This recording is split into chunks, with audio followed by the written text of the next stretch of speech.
Another fatal shooting has police looking for suspects, what they are telling us tonight. I just am really thankful and blessed that we're able to have this testing program. How the Fremont ISD is making sure their students and staff stay COVID-free. It's super exciting. We've been looking forward to this game for a long time. And the huge ramifications of this week's marquee matchup that it could have on a big district race. This is KRIS6 News at 10. And good evening, everyone. Thanks so much for joining us. I'm Katy Uriarte. It has been a week that has been violent here in Corpus Christi, with 3 fatal shootings happening since Saturday. It was around 10 o'clock that evening that a shooting victim was found near a church on Arlington and Rojo. A 33-year-old man lost his life in that shooting. And then early Sunday morning, there was this shooting outside of a convenience store in the 3100 block of Southport. That claimed the life of Ruben Castillo, a dad of 6 children. And just before 2 o'clock this morning, 56-year-old Paula Barrett, a homeless woman, was found unconscious in the parking lot of the Exxon at Staples and SPID with gunshot wounds, and she later passed away.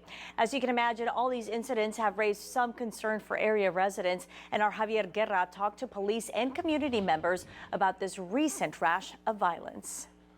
It's not something that you can foretell.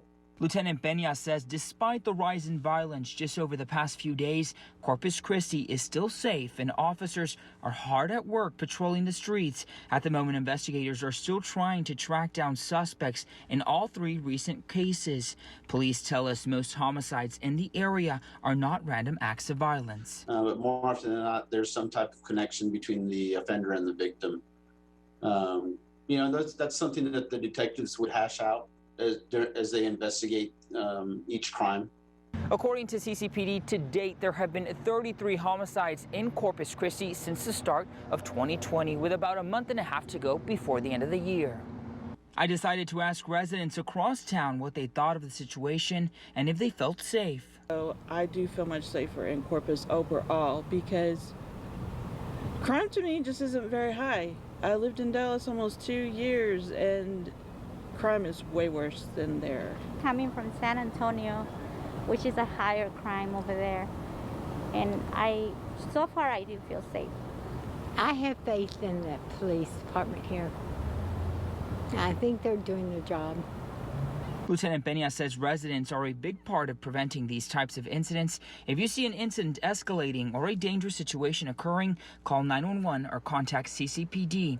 Javier Guerra, KRIS6 News.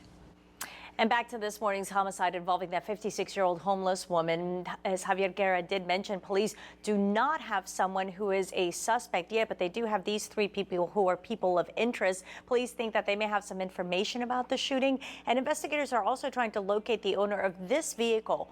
Call 888-TIPS if you have any information about this crime. And new at 10 tonight, violent crimes in Dallas has the state stepping in to help. Governor Greg Abbott announcing today that state troopers will be sent to the city in response to a request that was made by the Dallas Police Department. Law enforcement officials in Dallas say the troopers will not be patrolling, but instead they will be assisting with investigations. It has been an especially violent week in the Dallas area, with 11 murders since last Wednesday.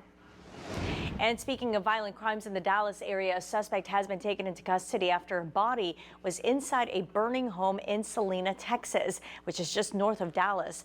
Firefighters responded to a house fire around 11:30 this morning, and they found the body. The victim's identity and the cause of death have not been released. The suspect, though, has been taken into custody following a brief standoff. His identity has not been released. And we have some startling new numbers from the Nueces County Health Department. 172 new COVID-19 cases were reported today. That's a huge jump in cases, pushing our total to 22,510. More than 21,000 patients, though, have recovered from the virus. Once again, there are no new COVID-19 related deaths to report tonight. That number of deaths does remain at 466. And here's a look at the latest coronavirus cases throughout the coastal bend. Here's a map that shows you county by county. You can also keep track of the cases in your area by visiting our website, KRISTV.com. And over in Kennedy County, the sheriff's office there is turning to outside help after they were hit hard by coronavirus. And we've got one dispatcher that's working 12 hours a day. The other two are splitting the other hours.